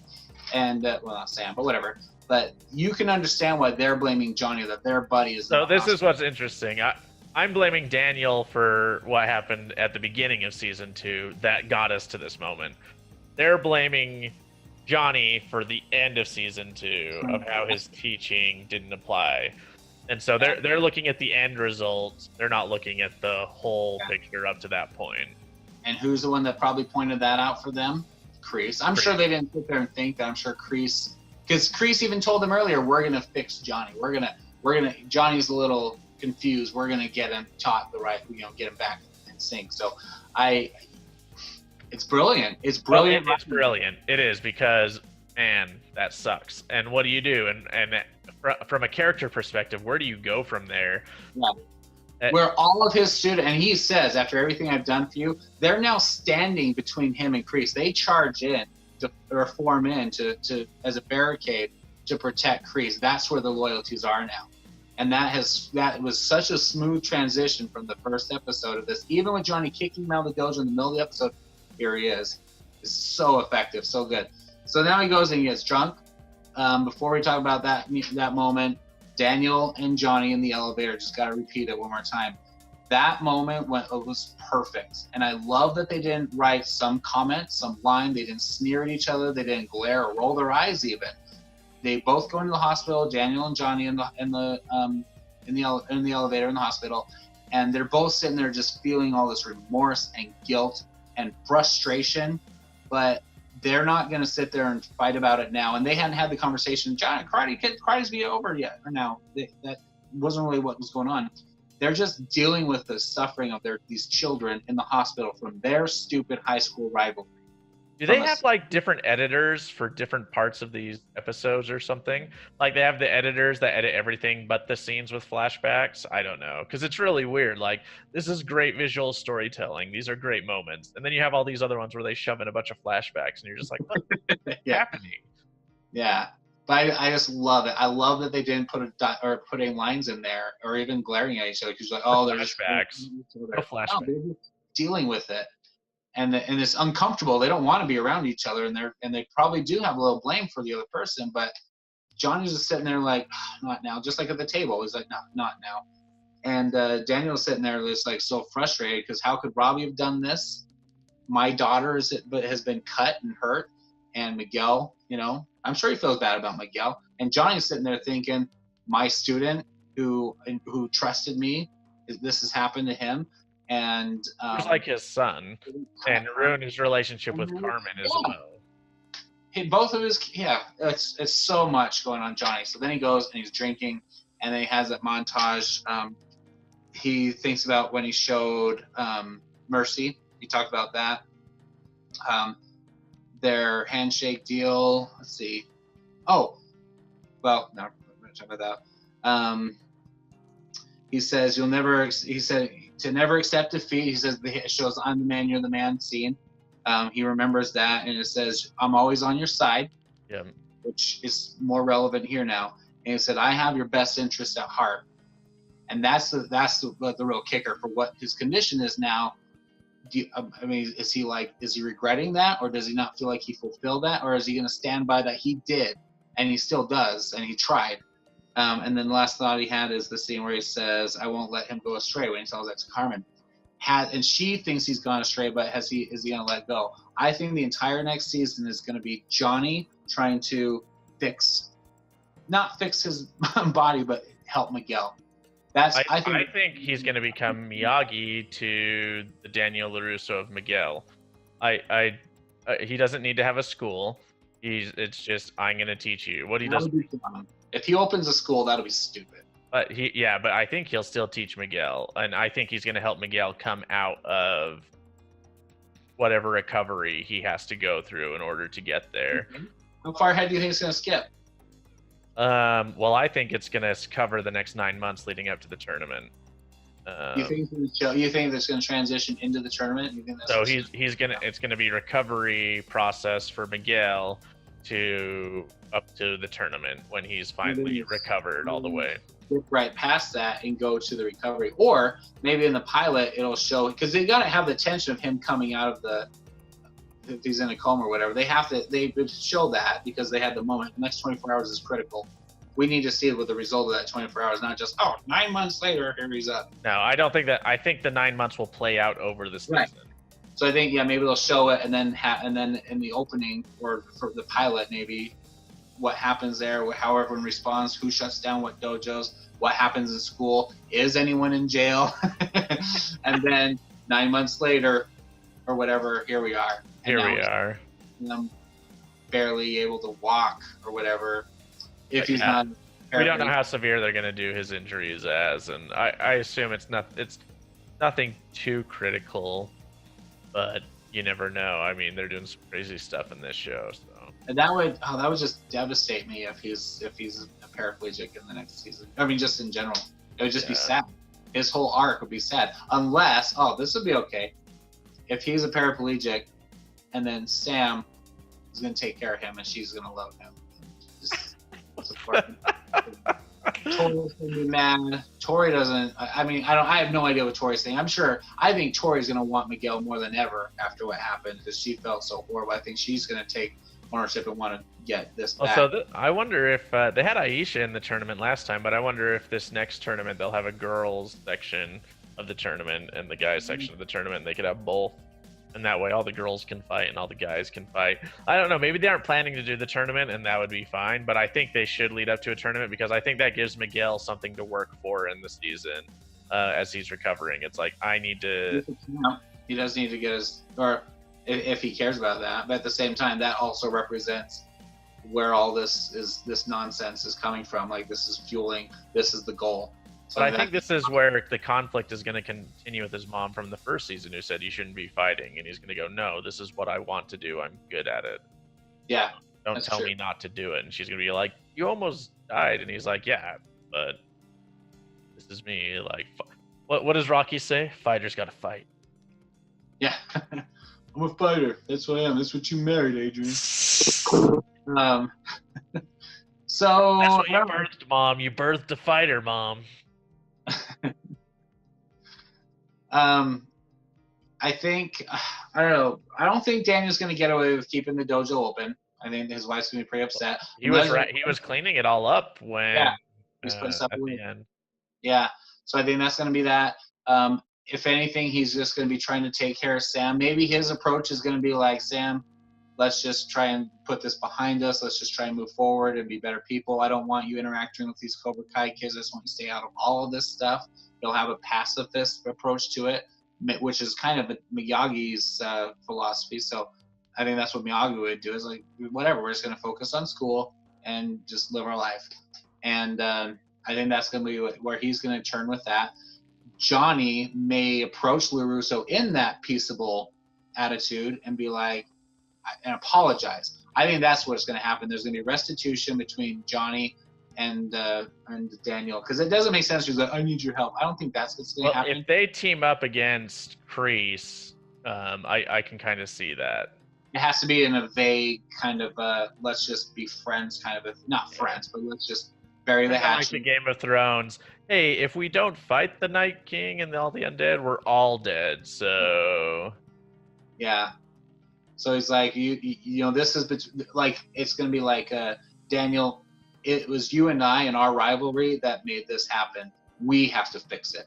I know your wife said no more karate, but we're the ones that have to fix this. And Johnny is going to be poisoning these kids, and he has them more devoted than ever. So we need to figure out a way to bring him down. Maybe he will. I don't like the idea of him joining Cobra Kai, but with that mentality of them being like, we need to fix this and make this right, I can see them working together, not as cool as Miyagi-Do, but as them just working together. Together, yeah. No school. I can see that, and I think that'd be a good approach. Well, and I think that'll set up Hawk and Miguel potentially as a fight. And Allie, if Allie comes in, that would be an interesting thing. That would get right in the middle of their working together. Yeah, not because Daniel will be trying to get back with Allie, but that could bring up some more of the third side of the story of what happened that summer. How you had Daniel's version, Johnny's version, and now let's hear Allie's side of it. And that's what Josh has been waiting for. Josh loves. Well, LaRusso's wife might be really upset about having Allie back too, if she finds out about that history. I mean, she might be like, I think they'll be fine, but it's just like, oh, this was your high school love, huh? Okay. So here's the thing. Let's just talk about this as the final point. Do you think Allie should come back in as a romantic interest for Johnny? Josh talked about this. Josh doesn't like the idea because he doesn't think Allie should be going through a divorce or something for Johnny. I said, but no, but they have made real life applications and a lot of stuff in here, and that's one of them is social media. You're running chats with people who are divorced. I'm saying this as a divorced man. I'm just saying, like, why is he against it though? She just doesn't think it's necessary for the story that she's happily married and all that. I'm like, well, that's not real life necessarily, you know. Sorry, I don't have a problem with it depending on how they handle it. It's just I don't want her to be happily married and then switch to Johnny. But and that's what I don't know how they would introduce her as happily married and then randomly insert her into their karate soap opera again. How is that going to work? Yeah, they might have a way to do it. I'm not saying they can't. I don't know how they would do it. Unless they made her be part of because she'd be expensive to have in the whole show. So maybe just having her, because they always have an episode where they do a little sidetrack story, like the first one and this yeah, one. Maybe she just comes in for an episode and gets Johnny back on track. Maybe that's all she does, and that would be fine. I'd be okay with that. Yeah, that's a good idea. Other people also pointed out that isn't she a surgeon? Yeah, they say something like that. Her and her husband are both. Yeah. That could be their link, is that Miguel's the one that Miguel needs, that she's be the one to come in and fix it. Oh, yeah. That was a theory my brother said he'd read, but I don't know. There's possibilities to introduce her and have an excuse for it, but she sent him a friend request. I thought when I first watched it, I thought he sent her the request and she on accidentally hit the button, but no. Oh, yeah, message. She sent him a request. And I was so excited when that happened. When as soon as he threw the phone, when it rang, he threw the phone. I was like, oh, "It's Allie. It's got to be Allie." I was like, I knew it. And then he leaves the car. He throws the keys into the car, just walks off with it as if that's how car ownership transactions work. Just leaves the car there, smashes the beer bottle on the Cobra Kai, and then takes off. But he chucks his phone with the request from Allie. I'm like, oh, that is awesome. I'm more excited about the pilot of the next episode than I was about this one with Priest. Just everything. But so good. It's exciting. Catch? I don't think so. Other than Stingray maybe being in jail. That would actually be really funny to start with him in jail and just the cops interrogating him like, what happened? He's like talking about Coyote Creek and it's like his little adventures and I was the winner of the Battle of Coyote Creek. What is going on? Yeah. That would be pretty great. Yeah. Anyway, well, that's episode 10. Great setup, and it's already been renewed. It's going to be on YouTube Originals again for season 3. There was negotiations and stuff, but that's what, as I understand, they announced. Also announced that for people that, I'm sure you didn't watch this if you're one of these people, but if you haven't seen episode 1 and 2, or if you're like me and you got a subscription just for enough time to watch season 1 and then season 2, they're gonna take it off to be available for anyone to watch just with ads. Free with ads, yeah. That's pretty exciting. It's going to be a lot of attention that people weren't there before, that people weren't going to pay for it. I'm shocked that the first season never came out on DVD or Blu-ray. I'm floored that didn't happen. So I'm wondering if the whole thing's going to be done and then they'll put it out in stores because it's that good. And I can't imagine they wouldn't do it. If they have behind the scenes and extras, I would totally buy that. I have no problem with that. It was so awesome. But there's a lot of merchandise that's out there. They're really pushing this show pretty hard, and so I was pretty surprised by them putting it out. Is that official? I don't know. I got it off of one of those T-shirt sites, so probably not. Yeah. But, so probably very, very, very, very close. Yeah.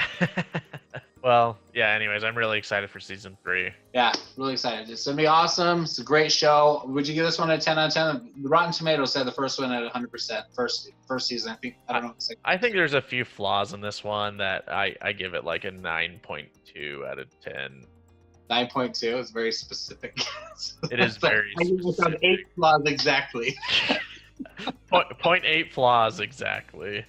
Like, it was still awesome, and the ending especially, you're just like, when anything that makes you gasp, that's a great moment. It does culminate very well. I just felt like the journey there was a little wonky in some places. Well, and that's what Josh's main feeling was like nothing really happened. Miguel didn't really grow, didn't really do anything. Like, it was just kind of pushing the story forward. But as you compared it, this is kind of like The Empire Strikes Back.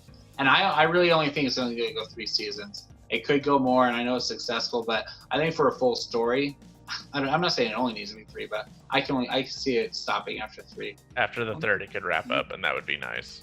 Yeah, just have it clean. Don't keep going just for money, because then you're going to lose what you got going. But it's very successful. I would give it 10 out of 10. I would have gone through but I mean, there's no flaws for me with the story. I see where they're going. Season 3 might be a way to judge season 2 as far as the story and the narrative and character development. Music, phenomenal. Music is just dead on. Cinematography is fantastic, with the exception of the cuts in there with that. I would dock it for that. I would dock it half a point, whatever. But I told you that I talked to Rhett and he was annoyed with all that too, right? He brought it up. He's like, why do they keep doing the flashes? Yeah. I've complained about that since Fuller House and Girl Meets World, and I can't stand when they're so in your face with it. I mean, once or twice, maybe. They did it when appropriate in the first season. This time it's like, and you showed us stuff where we saw in this season. I watched them train. You don't have to show me them train. I just saw it in the last episode. Anyway, Cobra Kai season 2, awesome. If you actually watched all this, thanks for the support. Thanks for listening to us. If you have stuff to say, so people had a couple comments, but comment below. Tell us what you think, what you're excited about. We definitely want to hear predictions. I want to hear what other people have to say.